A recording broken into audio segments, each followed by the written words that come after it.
Tere õhtust kõikidele! Mul on väga suur hea meel tervitada täna advendi laupäeval. Päike on loojunud. Vana tava on see, et laupäeva õhtu pärast päikese loojangut lüüakse kiriku kellaga sisse pühapäeva rahu. Mõnes mõttes on esimene advent alanud. Soovi kõigile ilusat ootusaega, heade soovide ja ootuste täitumist sellel ajal. Ma ei tea, mida keegi soovib, mida keegi ootab, aga kui nad on head ja ilusad soovid ja ootused, mingu nad teil kõik täide. Tere tulemast Hillar Hanso põhikool. Väga suur hea meel teid tervitada. Õpilased, õpetajad, koolijuht, lapsevanemad, laste lähedased. Täna hommikul lugesin veel kord seda tänase õhtu mõtet jõuluks koju. Mõtlesin, et see on nii ilus sõnapaar. Kuidas iganes keegi seda mõistab, kas meie saame jõuluks koju minna, ehk on meil puhkust saada, saame olla kodus rohkem. Jõuluks koju ehk ootame kedagi head inimest koju, kes on kodust kaugele läinud, elab või töötab eemal, aga tuleb jõuluks koju. Või on veel erinevaid soove ja mõtteid seoses selle jõuluks kojuga ja leidsin pühakirjast, see on küll testamentide vaheline kirjandus, intertestamentaarne kirjandus, Saalomoni tarkuse raamatust, mõeldes sellele, et täna on siin kool, ühed mõtted, keda tema ootab koju ja jagan seda teiega. Tarkus ulatub võimsasti maailma äärest ääreni ja valitseb kõike hästi. Tarkust olen ma armastanud ja otsinud oma noorepõlvest peale. Ma tahan teda pruudina koju tuua ja sain tema ilud armastajaks. Tema ülistab oma üllast päritolu, et ta elab ühes Jumalaga ja kõige valitseja armastab teda. Tarkus on pühendatud Jumala teadmistesse ja on tema tegude valija. Kuigi elus on rikkus ihaldusväärt varanduseks, on seda veel suuremat rikkust kui kõike saavutav tarkus. Ja kui mõistus midagi teeb, kes siis kogu maailmas on suurem meister kui tema. Ja kui keegi armastab õiglust, siis on voorusteks tarkuse teod, sest ta õpetab mõõdukust ja arukust, õigust ja vahvust. Inimestel ei ole elus midagi kasulikumat. Ja kui keegi ihaldab rikkalikke kogemusi, siis tarkus tunnetab minevikku ja ennustab tulevikku. Ta mõistab kõnekäände ja mõistatuste lahendusi, teab juba ette märke ja imetähti ning ajastute ja aegade kulgu. Sellepärast ma otsustasin tarkuse koju tuua, teades, et ta annab mulle head nõu. Soovin kõigile ilusat muusikaelamust, kuulates muusikat ja laulu. Soovin kõigile ilusat hetke siin selles pühas pojas.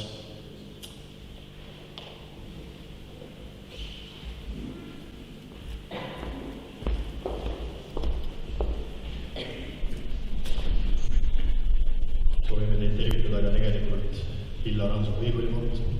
Aitäh kõigile, et olete tulnud siia. Ja enne kui me alustame muusikalise osaga, siis teeme sellised väiksed kokkulepped omavahel. Esimene kokkulepe on see, et meil on juba siin piisavalt inimesi, kes pildistavad, kes filmivad, et ei pea massiliselt hakkama oma telefonidega pildistama. Ja teine kokkulepe, et kontsert sujuks algusest lõpuni hästi, siis lepime kokku, et see aplausi moment on täpselt pärast viimast etteastet. Kuidas aru saada, et meil on viimane etteaste, ma teen otsa lahti lihtsalt. Ja soovime ilusat muust tänavust teile. Tere tulemast!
Ühel novembrikuu pühapäeva hommikul ärkas Mildred üles ja ehkus.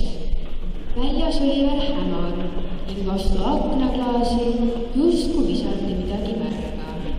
Kui tüdruk voodist tõusis ja asja uurima läks, selgus, et need olid märjad lumelärtsakad. Mildred oli küll juba mõnda aega lund oodanud, aga mitte sellist, vaid kerget ning kohevat, mis kataks maad ja aiad, puud ja põõsad, teed ja trepid, ühesõnaga kõik.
Miritel unisõna köögiuksest sisse vaatas, nägi ema külmkapist midagi otsivat.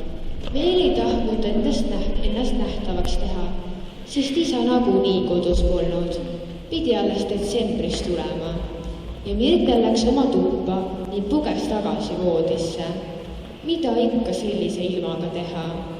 Kui Miritel paar tundi hiljem ärkas, kostis köögist hääli, mis andis märku suuremast seltskonnast.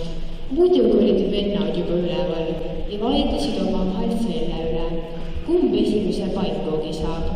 Taldrikud ja suvel keedetud maasikakoos troonisid juba laual. Sammut oli ema välja otsinud vendiküüla ja see heitis lauale võbelevat valgust. Ema oli kuidagi elevil ja teatas kooki serveerides, et täna hakatakse piparkooki küpsetama. Kuidas ma küll unustada sain, mõtles Mirtel. Täna on ju esimene advent.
Piparkookide küpsetamine tähistas nende kodus alati jõulude lähenemist.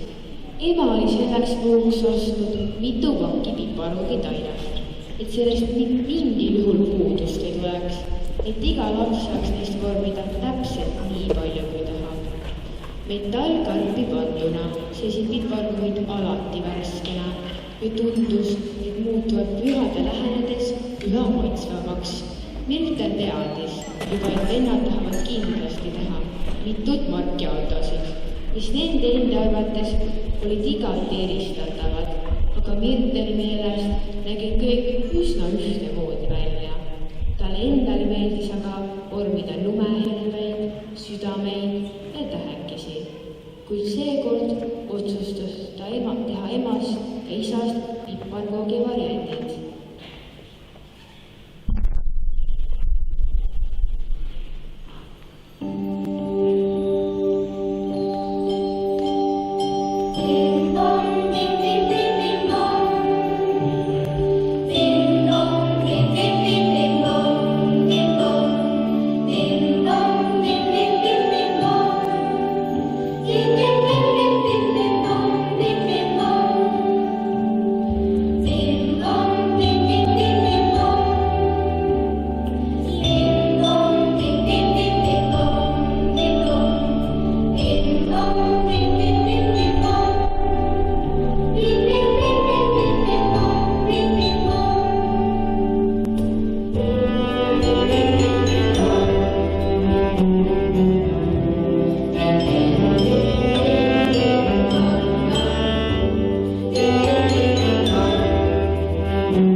kui nad kõik neljakesi olid sel hommikul traditsioonilised pannkoogid ära söönud, tõi ema lauale paberid ja pliiatsid, mispeale vennad oma silmad suureks tegid. Aga Mirtel juba teadis, mis juhtuma hakkab. Poisid läksid elevile, kui kuulsid, et peavad jõuluvanale oma kinnisoovidest kirjutama. See tava oli peres juba nii kaua olnud, kui Mirtel mäletas. Oma esimese kirja olid kirjutanud koos emaga. Vennakesed olid aga nii noored, et nende mälestused seda sündmust veel polnud. Mirtel teadis täpselt, et soovib üle kõige, et isa jõulud koos nendega saaks leida. Eelmisel aastal oli juhtunud nii, et töö Soomes tekkis mingi probleem ja isa jõudis alles vana aasta viimasel päeval.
kui Mirtel 3. advendi hommikul ärkas, kostsid köögist hoopis salapärased hääled.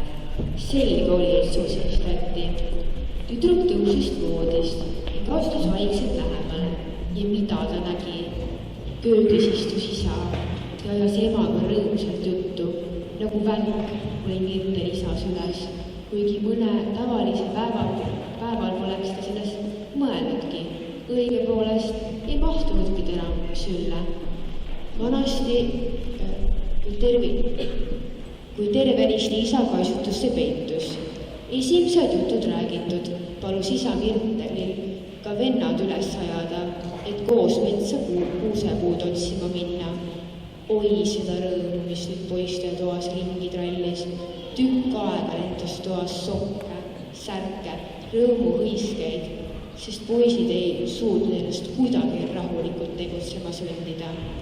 Kuusemeeskond sammus metsa. Meil isa oli RMK telefonrakenduse abil välja valinud. Mets oli numbpaksult täis ja kuuskedel pidi seda maha raputama, et üldse näha, millised need välja näevad. Nalja sai palju ja poisid jõudsid vabatahtlikult kuuskede raputamise töö enda peale.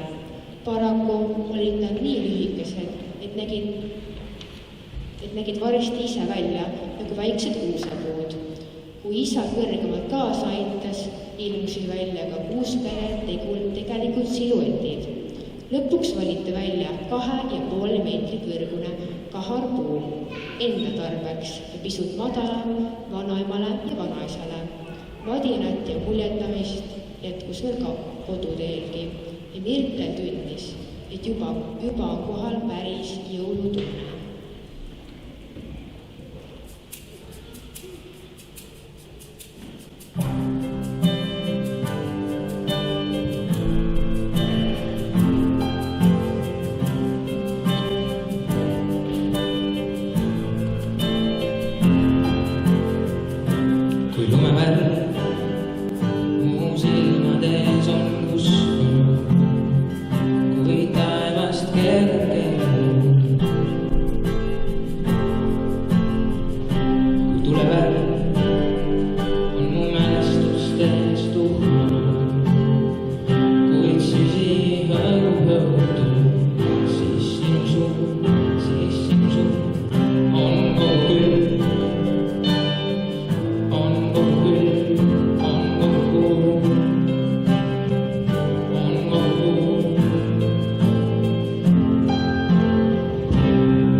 vendi, kes perevanaema naisel abiks maja koristamas, et vanavanemad elasid vanas suures majas, siis oli seal ikka salapäraseid nurki ja nurgakesi, mis pikemat aega koristamata olid jäänud ja nüüd enne suuri pühi ülekäimist vajasid. Muidugi võttis ema suuremat tööd ette kanda. Mirtel pidi koristama mõnda kappi ja sahtleid. Venlakesed pigem segasid, kui aitasid. Isa oli jälle Soomes tööpostil.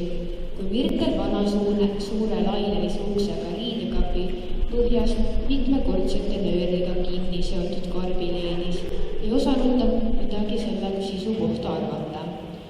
Kuid põnevusega pusis ta sõlme lahti ja oi, mis ta nägi.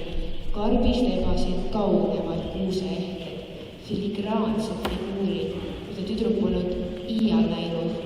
Seal oli lokkis juukseline baleriin, kahara selikuga iluuisutaja, kõrvitsega hindu ja palju põnevaid tegelasi. Ka vanaema oli üllatunud ja ütles, et isegi mitte mäletavad, et kodus sellised tehted veel alles on. Aga Mirtel kujutas juba ette, kui kauneks see väike kuusepuu, mis selle maja tarbeks sai toodud.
Jõululaupäeva hommikul oli Mirtel varakult ärkvel ja hiilis kööki, kus ema juba toimetas.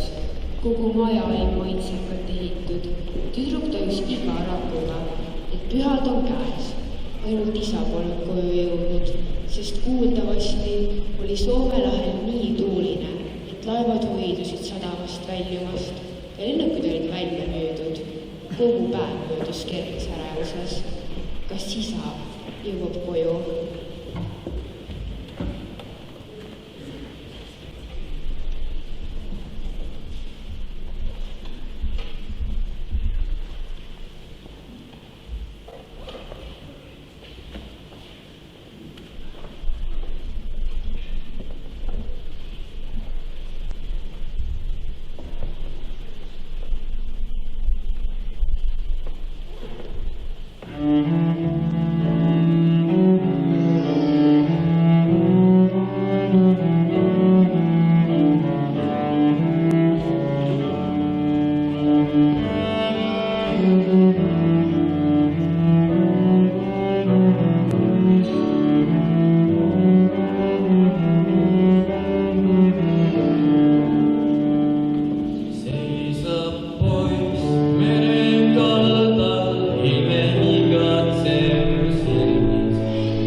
Ühel hetkel heitis ta paremale poole pingiridade kõrval seisjatele pilgu ja nägi seal oma isa kaasa laulmas. Alles nüüd said jõulud Mirtel jaoks oma tõelise tähenduse. Isa oli kodus.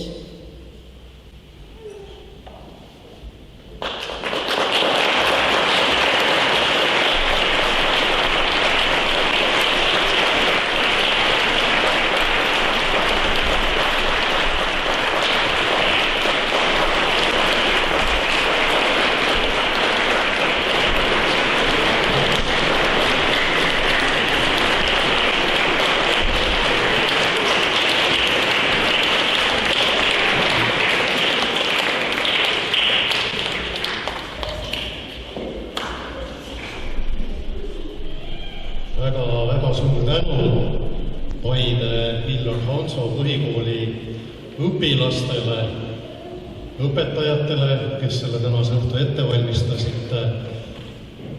Oli tõesti väga südantsoojendav, väga ilus, väga kena kava.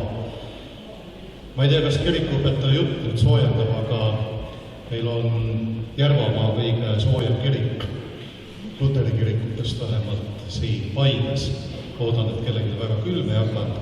Enne lõpupalvet ma palun tänuks siia ka meie koguduse juhatuse esimehe Joel Riki. Ole hea, Joel.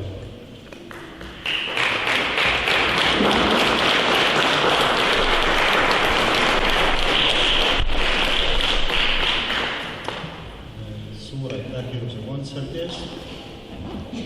See esimest korda üle pika aja, et Hansakool on siin kirikus ja rahvast on nii palju, siis süda oleks soe ka siis, kui see kirik oleks külm.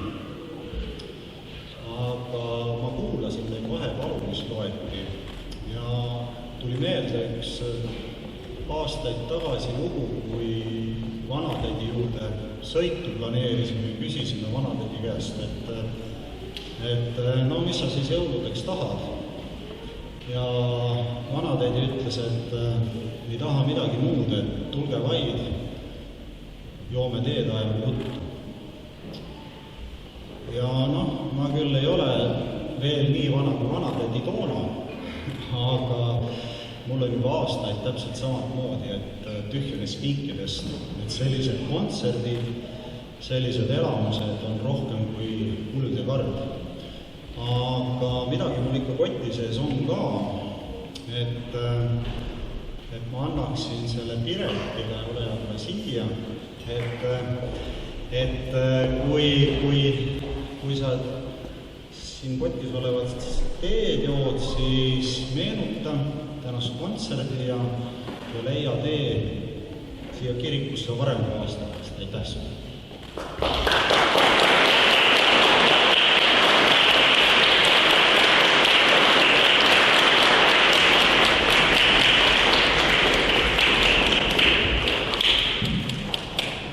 Hea soovina mina soovin kaasa anda täna siit kirikust teele ühe palve.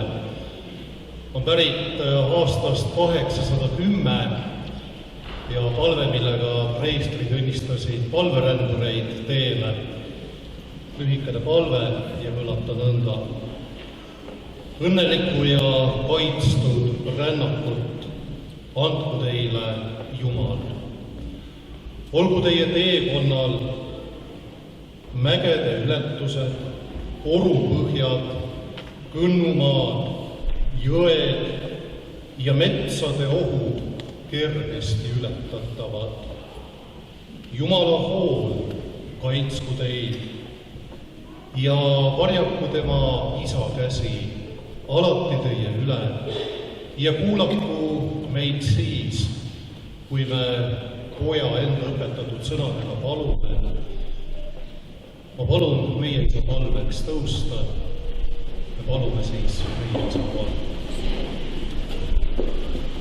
Meie isa, kes sa oled taevas, pühitsetud olgu sinu nimi.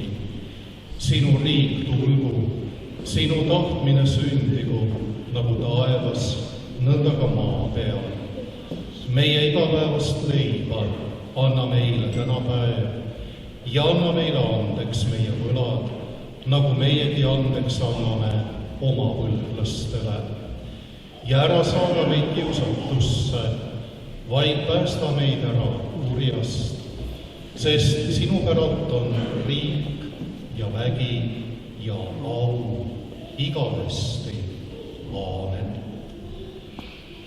Ja palun ja soovin lõpetuseks, et Jumal õnnistagu Paide Hillar Hanso põhikooli, kõiki kooliõpilasi selles koolis, kõiki õpetajaid, kooli juhtkonda, kodusid, lapsevanemaid, vanavanemaid, meie õdesid ja vendasid. Issand, õnnistagu teid ja hoidku teid, lasku oma pale paista teie peale ja olgu teile armuline, tõstku oma pale teie üle ja andku teile kõigile oma rahu, Jumala Isa ja Poja ja Püha Vaimu nimel. Aamen.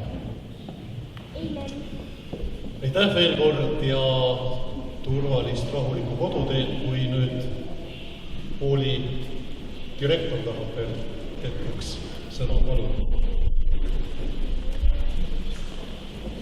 Aitäh kõikidele esinejatele ja kõige suurem tänu meie 2 muusikaõpetajale, kes nägid väga palju vaeva, et panna kokku selline tore ja hingeline kontsert. Ja aitäh kõigile, kes tulid seda kontserti nautima. Ja et jõuluks koju midagi ilusat, siis mõlemale muusikaõpetajale koju üks ilus jõuluilm. Palun tulge korraks. Aitäh teile!